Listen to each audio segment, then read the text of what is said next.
He was returned to the shelter 3 times. Too energetic, too loud, too much. That's what they wrote on his file. 3 different families, 3 different homes, 3 different chances. And each time, they gave him back. The first family lasted 2 weeks. They said he never stopped moving. He jumped on furniture. He chased their cat. He knocked over a lamp. They couldn't eat dinner without him begging. They couldn't watch TV without him barking. They brought him back on a Tuesday. The second family lasted 3 weeks. They said his barking was unbearable. He barked at the mailman. He barked at the doorbell. He barked at nothing. Their neighbors complained. Their baby couldn't nap. They returned him on a Friday. The third family lasted only 1 week. They said he was too much dog, too much energy, too much noise, too much everything. They didn't even say goodbye properly. They left him at the shelter after hours, tied to the front gate. The shelter staff started to lose hope. One volunteer said he was too much dog for anyone. Another said he might never find a home. The kennel staff stopped calling him by his name. They called him the Return, because that's what he was known for, coming back. But they didn't know what was actually wrong with him. They didn't know that his brain was different. And they didn't know that the right person was about to walk through the door.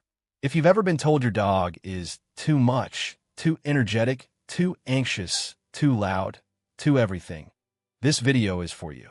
Because Cooper's story isn't about a dog who was too much. It's about what happens when someone finally sees what everyone else missed. Before we continue, hit that like button. For Cooper, for every dog who's been called too much, subscribe to Canine Lab so you don't miss the rest of his story. Cooper was a Labrador mix with boundless energy. He jumped. He barked. He couldn't sit still. His first family returned him after 2 weeks. They said he was too energetic. They couldn't keep up, so they brought him back. But here's what they didn't understand. Cooper wasn't trying to be difficult. He wasn't trying to destroy their home. His body was moving faster than his brain could control. He was like a race car with no steering wheel. All engine, no direction. The second family lasted 3 weeks. They said he was too loud. His barking never stopped, or so they claimed. But Cooper wasn't barking to annoy them. He was barking because he had so much energy trapped inside him. Barking was his only release, like pressure building in a pipe with no valve. The third family lasted only 1 week. They said he was too much energy, too much noise, too much dog. But here's what nobody figured out. Cooper wasn't too much. He was a working dog trapped in a pet dog's world. His brain was wired for a job, but no one gave him one. Labradors were bred to work, to retrieve, to run, to have a job. Without one, their energy becomes chaos. Not because they're bad, because they're bored. A Labrador without a job is like a border collie without sheep, like a sled dog without snow, like a bird dog without birds. They become restless, destructive, anxious, unhappy. The shelter volunteers didn't understand this. They thought Cooper needed more training, more punishment, more discipline. They tried leash corrections.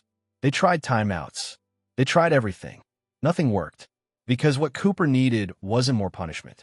He needed a purpose.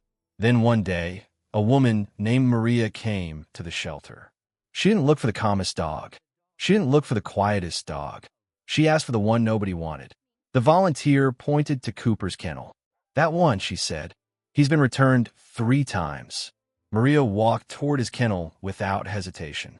When Maria first met Cooper, he jumped on her, barked at her, spuning circles. Most people would have walked away, but Maria saw something different. She saw a dog who needed a job. Not punishment, not medication, not endless walks that only made him stronger.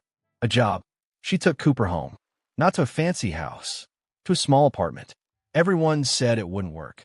A high-energy dog in a small space? It was doomed. Her friends told her she was crazy. Her family said she was making a mistake. But Maria had a plan. She didn't try to make Cooper calm.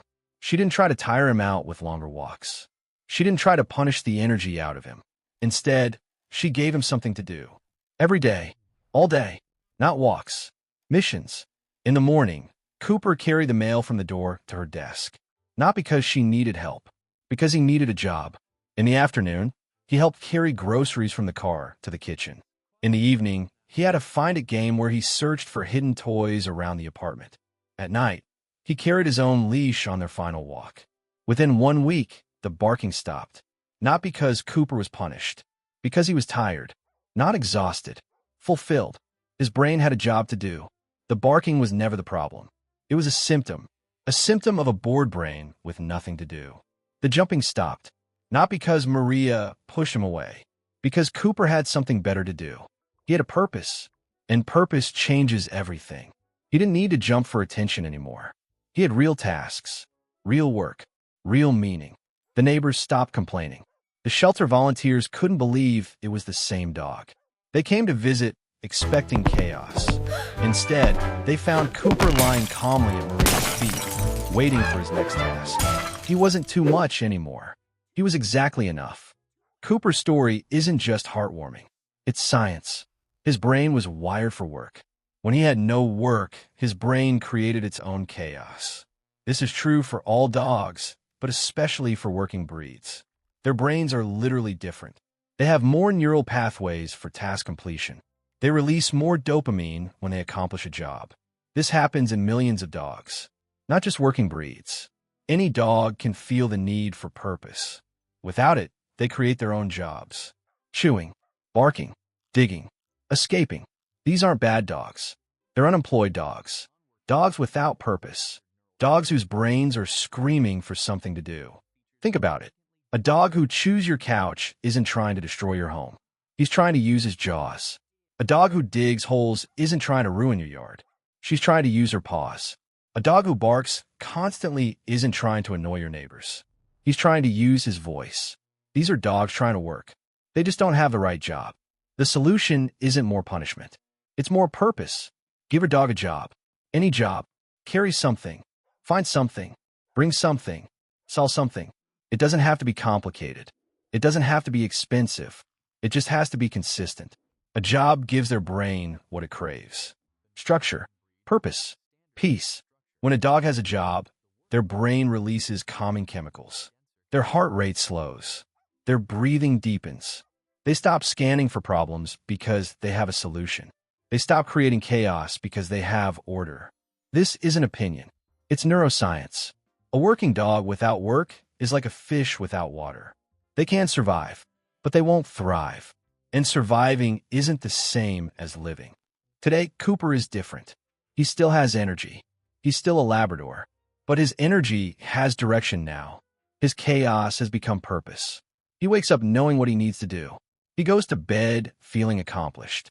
He doesn't pace. He doesn't bark at nothing. He doesn't destroy things. He rests.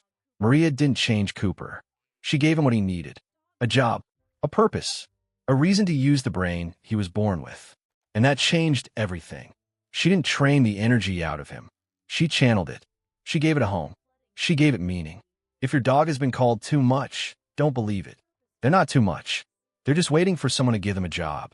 Your dog isn't broken. They're unemployed. Give them a job. Any job. And watch what happens. You might be surprised. Cooper was returned 3 times. Told he was too much. Told he'd never find a home. Today, he's a therapy dog. He visits hospitals. He helps children read. He has a job. The dog who was too much is now exactly what people need. Not because he changed, because someone finally saw him for what he was. A working dog who needed to work. So here's what Cooper taught us. When a dog acts out, don't ask, how do I stop this? Ask, what is this dog trying to do? The answer might surprise you. Your dog isn't giving you a hard time. They're having a hard time, and they're trying to tell you something. The question is, are you listening? Cooper was returned 3 times. Told he was too much. But he wasn't too much. He was just waiting for someone who spoke his language. Someone who understood that too much is just not enough of the right thing. Maria gave him the right thing. A job, a purpose, a reason to be. And that changed everything.